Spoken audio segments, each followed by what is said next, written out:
Bonjour, bonjour, vous êtes sur le podcast de l'externe. Aujourd'hui, on va faire l'item numéro 194 sur le lupus systémique et le syndrome des antiphospholipides, aka le SAPL. Merci, merci pour cette petite intro, même si tu as un peu rigolé que c'est pas très sérieux, mais bon, on va fermer les yeux là-dessus, c'est pas grave, c'est une novice encore.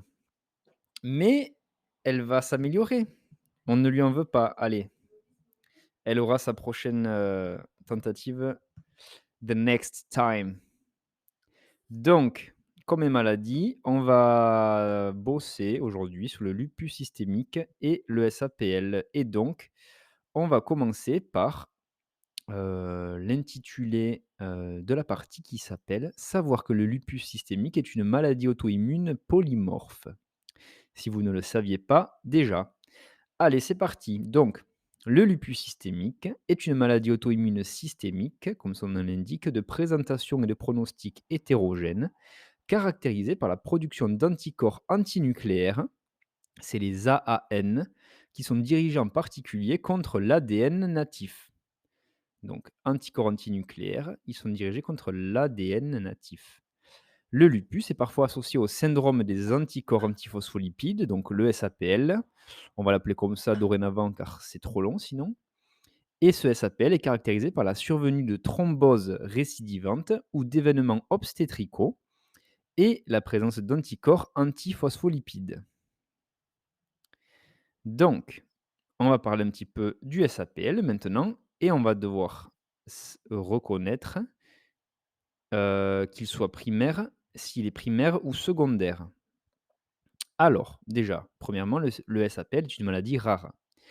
C'est l'association de 2 choses, des manifestations thrombotiques ou obstétricales et deuxièmement, la présence d'anticorps qui sont dirigés contre les phospholipides et c'est persistant dans le temps. Le SAPL primaire, c'est le SAPL qui survient en dehors de tout autre cadre pathologique défini. Et le secondaire, il est associé à une autre maladie auto-immune, essentiellement le lupus systémique. Voilà. Donc c'est en ça qu'il est soit primaire, soit secondaire. Alors, on va parler un peu de prévalence de la maladie, la population la plus fréquemment concernée par le lupus, etc. Le lupus, là aussi, c'est une maladie rare. Il y a un sexe ratio de 9 femmes pour un homme. Donc, voilà, c'est la plupart du temps des femmes qui sont souvent en période d'activité ovarienne. Et il faut savoir que c'est plus fréquent et plus sévère aussi chez les personnes qui ont la peau noire. Voilà, voilà. Allez, maintenant, on va parler un peu des atteintes, du coup, des différentes atteintes viscérales, notamment du lupus. Comme on l'a dit, c'est une maladie polymorphe, donc elle va toucher plusieurs organes. Le diagnostic du lupus, il se fait sur des signes cliniques, mais également sur des signes biologiques. Les atteintes les plus fréquentes, donc, on a en premier lieu la peau, on a un phénomène de Raynaud, donc là avec le bout des doigts, un acrosyndrome quoi, le bout des doigts blancs, phase rouge, phase violette et cetera. Des atteintes articulaires et donc qui vont déclencher notamment des douleurs articulaires et ça peut également faire des sérites. Donc là, ça va être notamment la péricardite et la pleurésie. On peut également avoir de la fièvre, heu, dans le lupus. Voilà, c'est quelque chose de possible, même si c'est pas très spécifique. Alors, on a également donc ça, c'était les atteintes les plus fréquentes. Là, on va parler des atteintes, plus précises. Donc là, notamment les atteintes rénales. Ça représente, enfin, elle est présente, en tout cas, l'atteinte rénale dans 40 des cas. On n'a parfois aucun signe clinique et uniquement une protéinurie. OK pour le rein. Les manifestations rhumatologiques maintenant. Donc là, ça représente 80 des lupus systémiques. Donc là, voilà, pratiquement, 8 personnes sur 10 auront une atteinte, articulaire avec leur lupus. On pourra avoir une polyarthrite bilatérale, symétrique, non déformante, non destructrice, des petites et moyennes articulations. Donc là, ça va être notamment les métacarpophalangiennes, les interphalangiennes proximales, donc voilà, les carpes, les genoux, les chevilles. Et donc là, ça sera caractérisé par des douleurs articulaires d'horaire inflammatoire, donc plutôt la nuit et le matin, au réveil, associées à des raideurs articulaires. Ensuite, on pourra avoir des manifestations neurologiques, qu'elles soient centrales ou périphériques. Donc là, ce sera des manifestations plutôt hétérogènes, c'est-à-dire qu'on aura un déficit neurologique qui peut être sensitif ou moteur, ou les 2 également. On aura des céphalées fréquentes, mais qui ne sont pas spécifiques, et on pourra également avoir des atteintes psychiatriques organiques. Organiques, c'est-à-dire qu'il y a une cause un peu, on va dire, anatomique à à ces manifestations psychiatriques. Voilà pour, tout l'appareil neuro. Maintenant les manifestations cardiaques donc, il s'agit le plus souvent, comme on l'a dit, de péricardite. Donc là, comment on la diagnostique, c'est une douleur thoracique, la plupart du temps, avec une dyspnée, une découverte d'anomalies à l'auscultation cardiaque, avec notamment le frottement péricardique et cetera, la réalisation et l'interprétation d'un ECG. Et en dehors de la péricardite, on peut aussi avoir des endocardites ou même des myocardites. Voilà pour les manifestations cardiaques et les autres atteintes, du coup, on va avoir des manifestations respiratoires, donc là, notamment avec la pleurésie également. La pleurésie, qu'est-ce que ça fait? Ça fait des douleurs thoraciques, une dyspnée et des découvertes, d'anomalies à l'auscultation pulmonaire.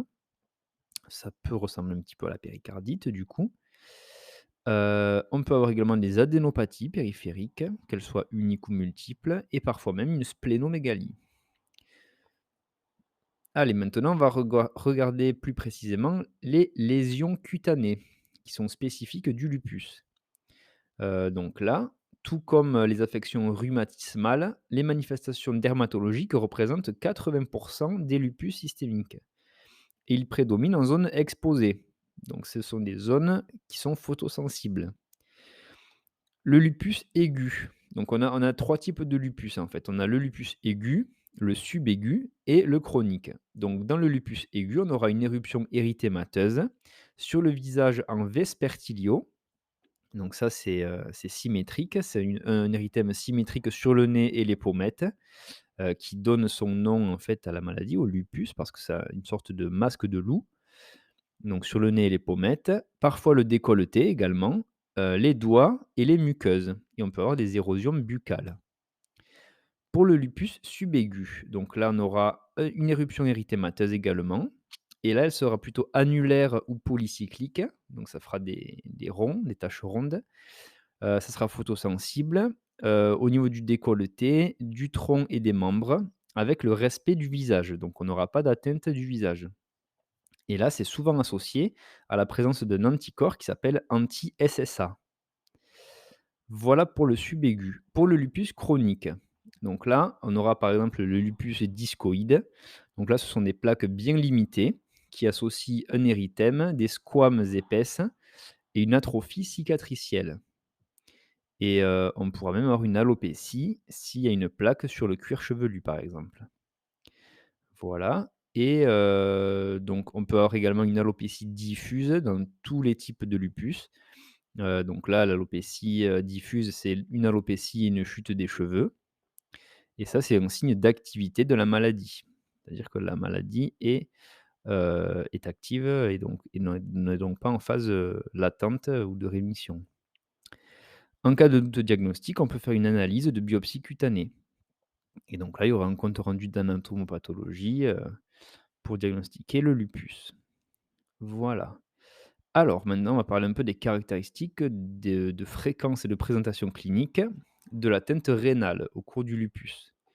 Donc comme on le rappelle un petit peu sur les manifestations rénales, il y a 40 des personnes atteintes de lupus qui en ont.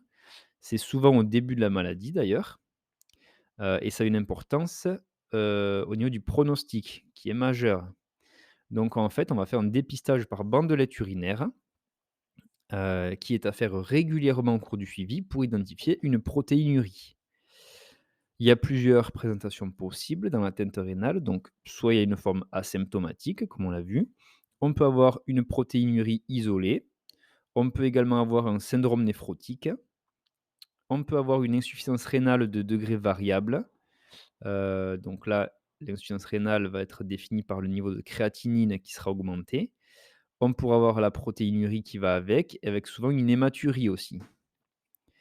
Heu, En dehors de ces atteintes, on peut également avoir un syndrome de glomérulonéphrite qui est rapidement progressive et donc là, cette glomérulonéphrite pourra provoquer des œdèmes, une protéinurie avec une hématurie, voire une hypertension artérielle et une insuffisance rénale aiguë.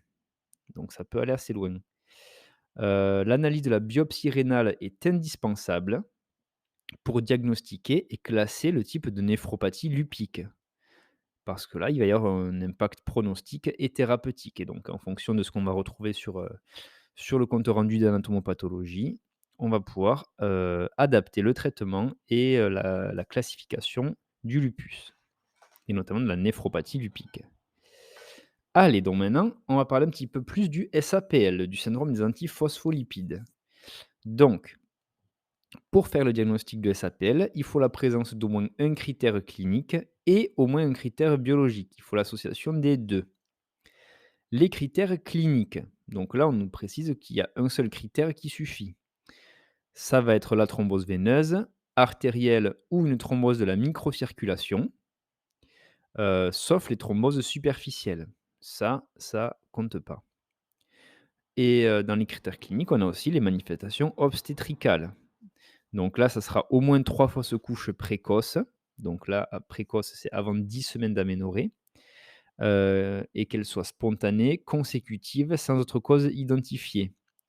Donc c'est ces 3 fausses couches-là ou au moins une mort fœtale in utero. Donc là, c'est supérieur à 10 semaines d'aménorrhée ou au moins une prématurité non expliquée. Et globalement, ça va être, compris dans les difficultés à procréer, en fait. Donc ça, c'était pour les critères cliniques et on nous précise qu'un seul de ces critères suffit pour la partie clinique. Et sachant que pour faire le diagnostic, il faut également un critère biologique, donc là, on y vient.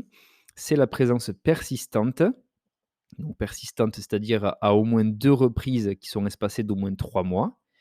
Il faut la présence persistante d'au moins un auto-anticorps détecté par des techniques variées. Il en suffit un seul. Donc ces anticorps, ça peut être les anticorps anticardiolipines d'isotype IgG, donc immunoglobuline G ou IgM à titre élevé.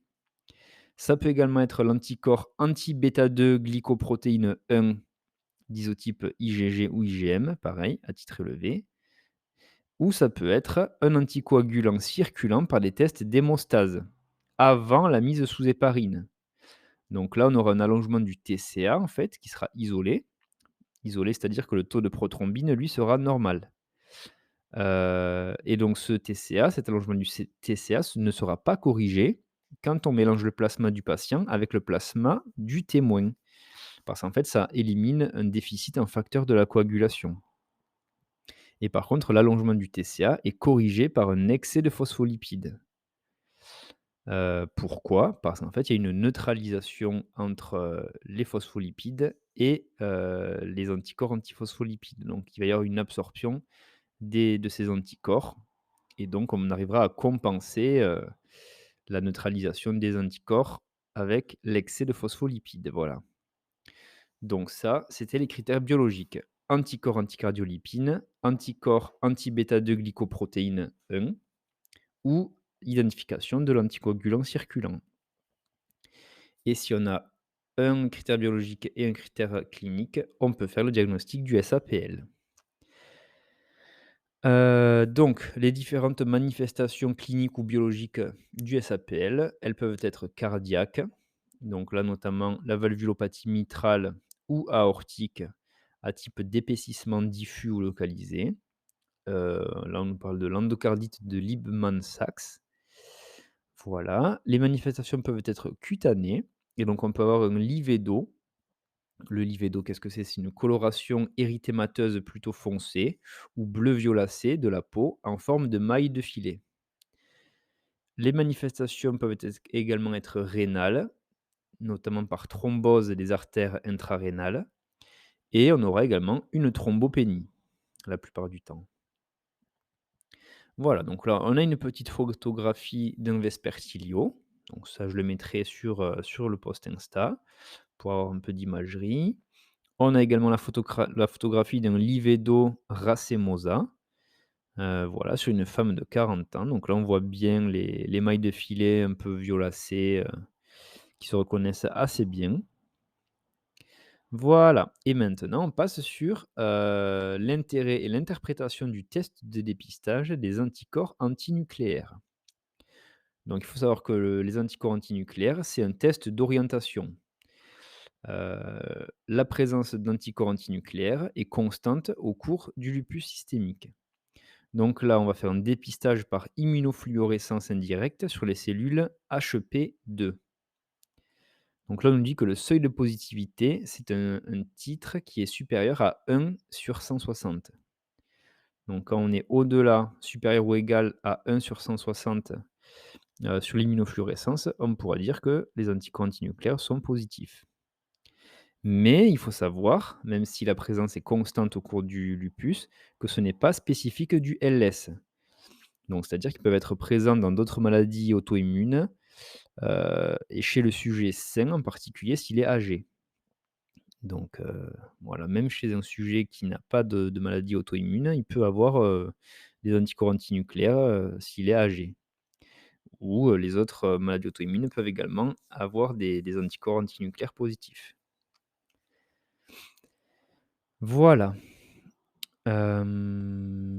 Et donc là, on a un petit aparté sur les critères de classification du lupus, voilà, qui ne sont pas à connaître et qui ne sont pas des critères diagnostiques, mais qui sont utilisés dans les études cliniques pour exclure les patients, sans lupus. Et donc là, ça fixe le seuil du titre, d'anticorps antinucléaire inférieur à 1 sur 80 pour exclure le diagnostic. Donc voilà, quand on est supérieur à 1 sur 160, on peut valider le diagnostic de lupus, et quand c'est inférieur à 1 sur 80, et bien, on peut éliminer ce diagnostic-là. Allez, donc l'identification de la cible des anticorps antinucléaires. Donc ça va être, les anticorps anti-ADN natifs, ça c'est très évocateur de lupus systémique. Ça peut également être des anticorps spécifiques d'antigènes nucléaires solubles, ou des extraits de thymus de veau. Voilà, et parmi eux, parmi ces antigènes, nucléaires solubles, on peut avoir les anticorps anti-SSA et anti-SSB, qu'on peut retrouver également dans le syndrome de Sjögren, dans le lupus aussi du coup puisqu'on y est, et il y a aussi les anticorps anti-SM qui sont très spécifiques du lupus, mais ils sont moins sensibles. Il y a une sensibilité que de 30.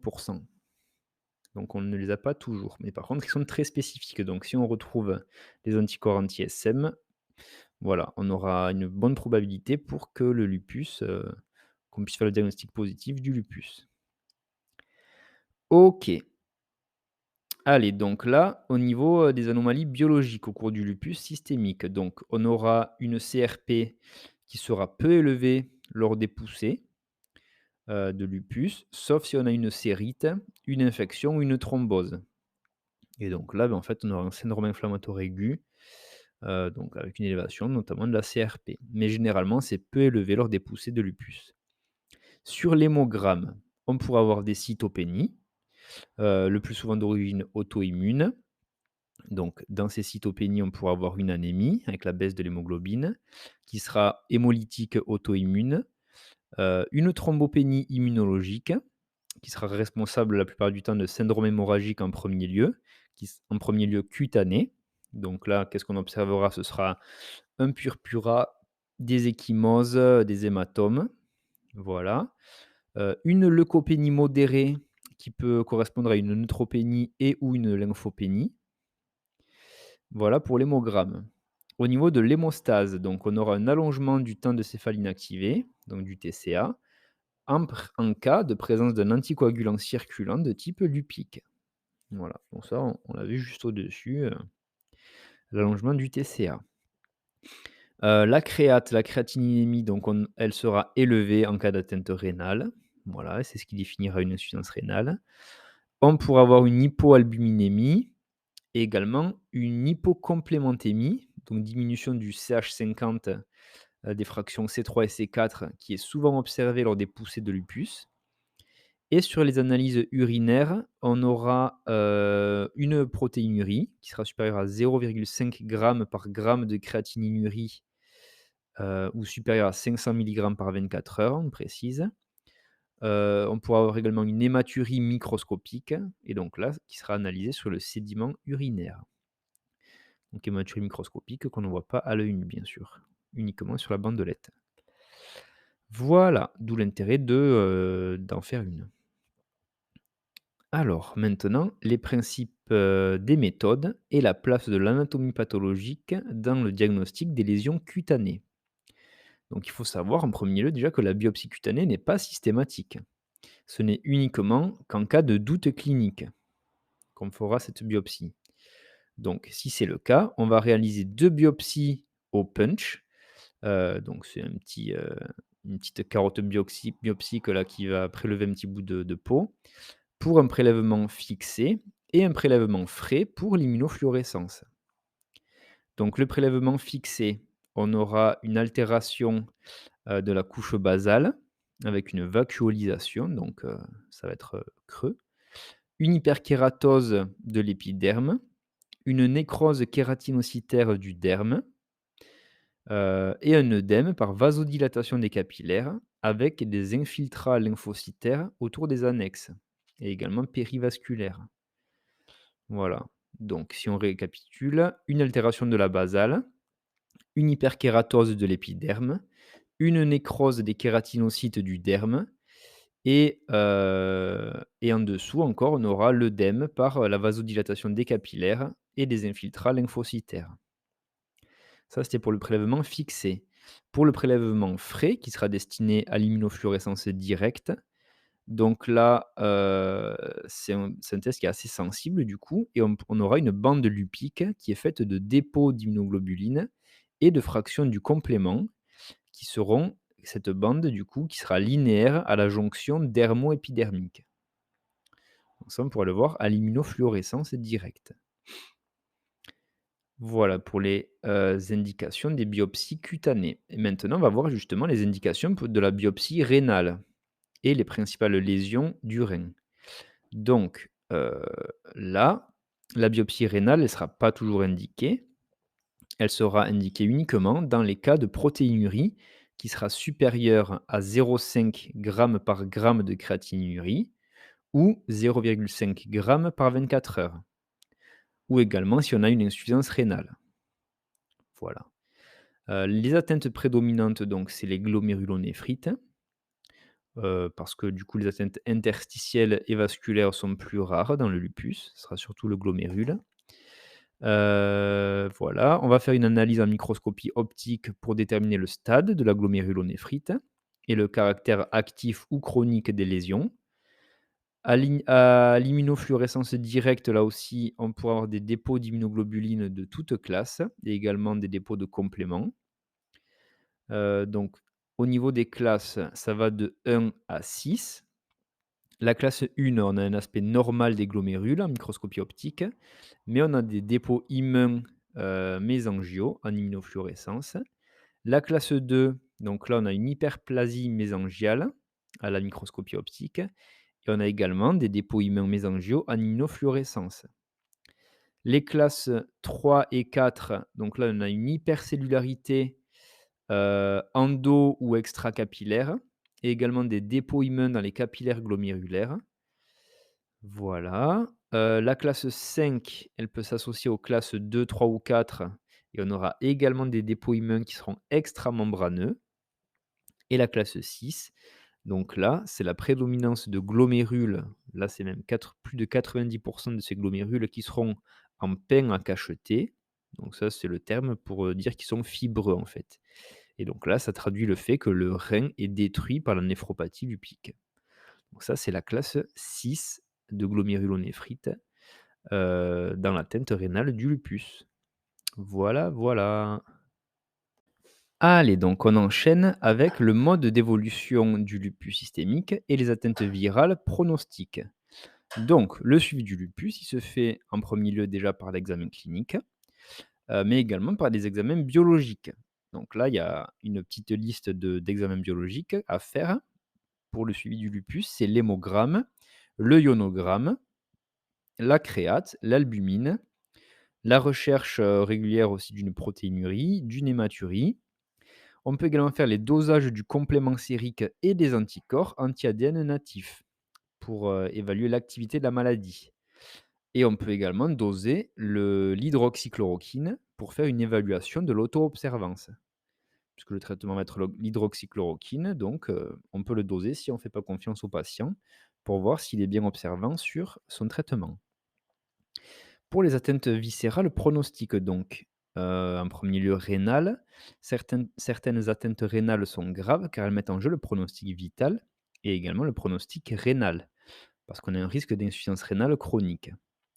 Donc, on nous dit que les néphropathies lupiques de classe 3 et 4 avec des lésions actives sont graves et donc elles nécessitent un traitement. Les classes 5 avec un syndrome néphrotique le sont également. Par contre, les classes 1 et 2, elles sont bénignes. Elles nécessitent pas de traitement. Là, on nous a pas parlé de la classe, 6 parce que, beh, c'est un stade terminal, en fait, donc là, c'est même, j'imagine qu'on est au stade de greffe rénale tellement le rein est décédé, quoi. Les atteintes, pronostiques sont également, neurologiques, les myocardites et les cytopénies. Voilà, ça fait également partie de la valeur pronostique de la maladie, sans donner plus de détails. Alors, on va parler du traitement maintenant.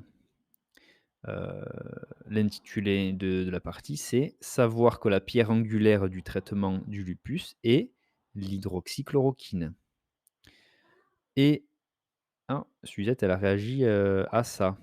Peut-être elle a suivi l'épisode avec, Didier Raoult qui élevait l'hydroxychloroquine au rang de potion magique. Bon allez, les principes, du traitement des principales atteintes également, on va en parler aussi. Donc les objectifs du traitement, à court terme premièrement, c'est assurer le confort quotidien du patient, tout en préservant ses fonctions vitales dans les poussées graves. Il y a le traitement aussi à moyen terme, donc là, son objectif, c'est de s'opposer à l'évolution prévisible des atteintes viscérales. C'est prévenir également les poussées, donc là, on est un peu dans la prévention secondaire. C'est empêcher les récidives thrombotiques et préserver l'insertion socio-professionnelle. Voilà, pour ne pas isoler le patient, à cause de sa maladie. Et le traitement à long terme, donc là, ça va être de limiter les séquelles du lupus et les effets délétères des traitements également. Veiller à ne pas être iatrogène, ça c'est quand même, très important. Les éléments clés de la prise en charge donc, qu'est-ce qu'on va faire en pratique? Déjà, on va demander une prise en charge en ALD 30, en affection de longue durée qui le lupus appartient à la liste des 30 maladies. Donc ALD 30. Ensuite, on va faire une bonne information des patients et de leurs familles. Et donc là, ça sera dans le cadre d'une consultation d'annonce d'une maladie chronique. Donc voilà, pour ceux qui sont à fond dans les Écosses, ça peut tomber, cette consultation d'annonce à propos du lupus. Il y aura ensuite une éducation thérapeutique qui sera importante. Donc là, ça consistera à bien former des risques de l'arrêt intempestif du traitement, d'où l'intérêt d'être bien observant sur son traitement. Ça sera d'informer les risques, et les signes des différentes poussées et également des situations qui nécessiteront le recours aux spécialistes, donc le médecin, de maladies internes. Il y aura également la nécessité d'une photoprotection efficace, donc là, le port de vêtements et un écran solaire d'indice élevé. Voilà, donc la crème solaire, indice 50. L'arrêt du tabac également, comme, dans toutes les maladies auto-immunes. L'autosurveillance avec la bandelette urinaire, ça c'est un test qui peuvent se faire, tout seul pour, chercher la protéinurie. Pour les femmes, ça sera de bien planifier les grossesses et donc en particulier attendre que le lupus soit en phase quiescente pour que la grossesse se déroule bien. Donc il y aura la nécessité également d'une contraception adaptée, qu'on pourra évoquer dès la première consultation. Et donc là, il faut privilégier une contraception progestative et les dispositifs intra-utérins. Donc on évitera plutôt la pilule œstroprogestative, voilà. lorsque les femmes seront atteintes de lupus. Les vaccinations aussi devront être bien suivies. Donc il faudra proposer la vaccination contre le pneumocoque, la grippe et le Covid-19 en cas de traitement par corticoïdes ou immunosuppresseurs. Voilà, parce que ça, c'est des maladies qui peuvent s'attraper plus facilement du coup, en étant atteint de lupus. L'hydroxychloroquine, donc ça, c'est le traitement de fond qui est indispensable et qui est proposé à tous les patients sauf contre-indication. C'est un antimalarique de synthèse, donc qui est à la base fait pour la malaria. C'est la pierre angulaire du traitement médicamenteux, donc vraiment l'hydroxychloroquine, c'est le GOT. Ça nécessite un suivi ophtalmologique qui est régulier parce que ça peut faire une atteinte oculaire. Donc là, l'examen ophtalmo, c'est des trucs un peu précis d'ophtalmologie, mais c'est avec la lampe à fente, le Humphrey 10.2 et l'OCT pour, dépister une atteinte toxique maculaire et on fera également un suivi par ECG, que ce soit avant la prescription de l'hydroxychloroquine ou au cours du suivi. Voilà, parce que, si je dis pas de bêtises, ça a un impact sur, la durée du QT. Je me trompe, Emma, ou pas? Tu sais pas? Bon, je crois que ça fait un impact sur la longueur du QT, bon et le traitement des poussées ensuite, il se fera par des corticoïdes et ou des immunosuppresseurs. Mais c'est pas à long terme, bien sûr. C'est lors des poussées. Voilà, pour la surveillance de la tolérance du traitement. Donc, bien sûr, les patients qui sont exposés aux corticoïdes et aux immunosuppresseurs, ils nécessitent une surveillance propre en raison de leurs effets indésirables immédiats et retardés. Le cyclophosphamide, il a, lui, par exemple, une toxicité gonadique, hématologique et également sur les voies urinaires. Le mycophénolate mofétyl, lui, il est formellement contre-indiqué au cours de la grossesse. Voilà, donc il faut savoir prescrire le corticoïde par voie générale ou locale, savoir faire le suivi du patient immunodéprimé. Voilà, ça fait partie de la surveillance, du traitement. Alors, la stratégie thérapeutique maintenant. Donc, lorsqu'il y a des poussées articulaires, eh bien, on aura pour ça l'hydroxychloroquine et si c'est insuffisant, on peut mettre des AINS, ou des anti-inflammatoires stéroïdiens, de manière courte pour gérer les poussées. Pour les poussées mineures, donc là, ça va être les sérites, les cytopénies auto-immunes, là, on mettra les corticoïdes par voie systémique. Voilà, donc corticothérapie par voie générale et en cas de poussée grave, donc là, ça sera notamment lorsqu'il y a une poussée sur l'atteinte rénale ou le système nerveux central. Si on a sinon une corticodépendance ou un traitement de fond après une poussée sévère, en plus de l'hydroxychloroquine, on mettra un immunosuppresseur en plus. Et là, principalement, ça sera le cyclophosphamide, le mycophénolate mofétyl ou l'azatioprine. Voilà, donc il y a ces 3 immunosuppresseurs qui arrivent un peu en renfort de l'hydroxychloroquine si on a, une poussée grave, une corticodépendance ou, après des poussées très sévères et donc que la maladie n'est pas gérée par l'hydroxychloroquine seule et les corticoïdes, ponctuels. Voilà, pour le SAPL, là, on a un traitement un peu différent. Donc là, ça repose sur le traitement anticoagulant qui est la plupart du temps à vie. Donc là, pour le SAPL thrombotique, puisqu'on rappelle, il y a deux classes, il y a le thrombotique et il y a l'obstétrical. Donc pour le thrombotique, on a une anticoagulation qui est la plupart du temps à vie. Donc là, on a une héparine pour les thromboses récentes, puis un traitement au long cours par antivitamine K. Donc d'abord héparine, puis relais par AVK pour toute la vie. Les anticoagulants oraux directs, les AOD, ne sont pas utilisés au cours du SAPL car ils sont associés avec un excès de risque thrombotique. Voilà, ce qui est un peu con. Et dans le SAPL obstétrical, donc là, lors des grossesses, on pourra faire une association d'héparine en sous-cute avec de l'aspirine, tout simplement, de l'acide acétylsalicylique. Donc voilà, pour l'obstétrical, héparine en sous-cute plus aspirine, donc anti-agrégant. Voilà, voilà pour cet épisode sur le lupus systémique et le SAPL.